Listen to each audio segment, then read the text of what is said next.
Yo, what's up, guys? We're back with another UFC prediction after a long time. We are here right now in Bridgestone Arena in Nashville, United States. Derrick Lewis against Teixeira, the guy from the Dynamite Contender Series, 8-0 against Derrick Lewis, the wet with over 20 knockouts, or at least 20 knockouts.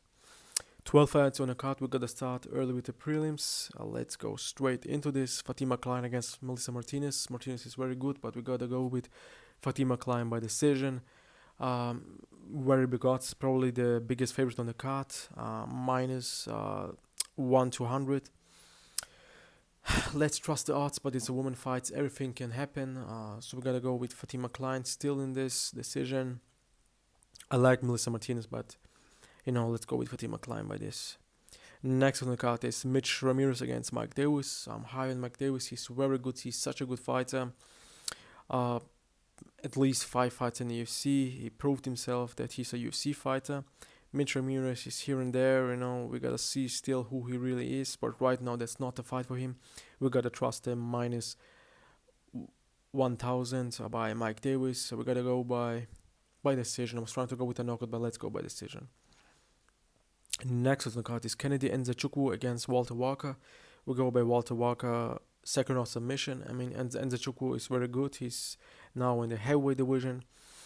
Walter Walker is not Johnny Walker. He has a chin at least. He has a very bad fight against Lucas Brecci, to be honest. But after that, he showed his submission skills against Tafa. People say it's an early stoppage, like he didn't tap, whatever happened.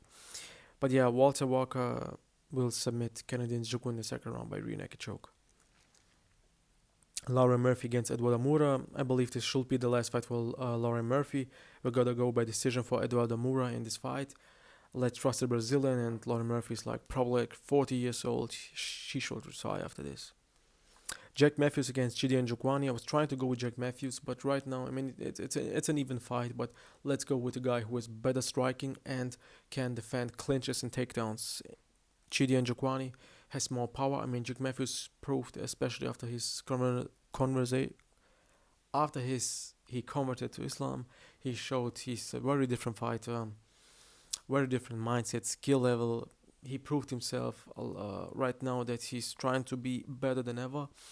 But I believe the power is missing in there, like Njokuani, and this will be a stand-up fight, and he will get second round TKO'd.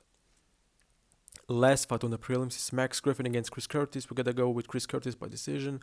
20-28, maybe even a 30-27. It will be a good fight, but Chris Curtis will mix it up, going to the liver, to the stomach, and also to the chin. So he gotta show his level. There is level to this, but of course Max Griffin is a fighter. He will show his fight. Also maybe hit him with some good punches, and I believe Max Griffin has a really good hook and some elbows. He will show it on this fight, but Chris Curtis will be too much for him, too much experience, and win the fight by decision. Let's go with the main event, main card. Junior Tafa against Tuco Tokkos. Junior Tafa now going in the light heavyweight division. I still believe he will still have the same power and have a different mindset. He looks very good right now, and I believe after his loss, especially against Walker, the fans, all that, this we'll see at least a different Tafa, and he will be angry and crazy in this and knock Tucos out in the first round. Tucos will believe he'll have a chin because he didn't get knocked out by Navajo Sterling. But I don't want to say a fluke, you can't say a fluke, but he got away with that. I believe right now he will get knocked out. First round. Next on card is Vitor Petrino against Austen Lane. Vitor Petrino now going in the heavyweight division. We gotta go with Austen Lane by second round knockout, I believe. The first one will be here and there. Austen Petrino will see, okay, heavyweight division is different. They hit hard. He can take Austen Lane down. Austen Lane showed he can even hold you down on the ground. It will be an interesting fight. Maybe even Austen Lane's second round, defending the takedown, having a top mount against Petrino, and then TKO him on the ground. I can see that too. Vitor Petrino showed he doesn't have the best chin, and especially in the heavyweight division, going against a guy who has some knockouts.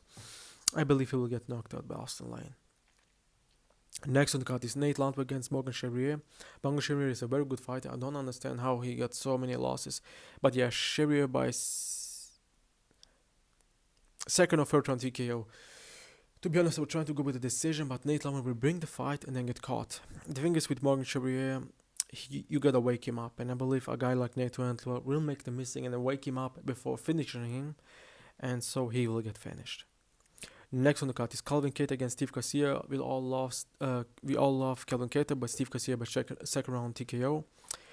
Like I said, we all love Calvin Kattar. He's hot against Magomedov Ripov, especially against Holloway. His knockout, the elbow knockout against Shane Burgos. He's such a good fighter, but I believe the time is over right now. Not because of his age, but we saw he doesn't have the heart anymore. Like back then, he had his leg injury against Arnold Allen. I don't know. That's not Calvin Kattar anymore. We all know Steve Garcia is motivated. He will definitely try to knock Calvin Kattar out, or at least win the fight. Co-main event: Stephen Thompson against Gabriel Bonfim. Definitely messed up with the name, but what I don't messed up is, I believe, is a first round submission for Gabriel Bonfim. Stephen Thompson, one of the best strikers of all time, one of the worst grapplers in the welterweight division. You can't go in the welterweight division with that grappling. I don't understand how he got so early to the title. Of course, back then he had to take down defenses, and he trained a lot with his brother-in-law Chris Whiteman. But right now, I believe Gabriel Bonfim will try to show the people, hey, this is not my fight against Nicolas Dalby. I'm a different fighter right now. I can show my levels, 17-1. Instantly go double leg, take him down, get to the back, choke him out. Yeah, Derrick Lewis against Tallison Teixeira. If Teixeira wins this fight, he will go to number 9. I believe he will knock out Lewis in the first round. Going back to the fences, have these long arms and knock Derrick Lewis out after a fail of an overhand from Derrick Lewis. I believe Derrick Lewis will go all in or nothing. We all love Derrick Lewis, and nobody should be surprised after he knocked out Teixeira. But yeah, the thing is with Tallison Teixeira that he should know this is a fight from the UFC to bring his name up, especially if you knock out Derrick Lewis. You will be in the top 10, top 5, or at least have a top 5 fight. They will try to make the thing with John Jones missed. Have a new fighter, have some title fights. So let's say he wins against Lewis, have a top 5 fight and instantly fight for the title. He knows it for sure, so he will try everything to win the fight. And I believe the first round knockout is there for Teixeira.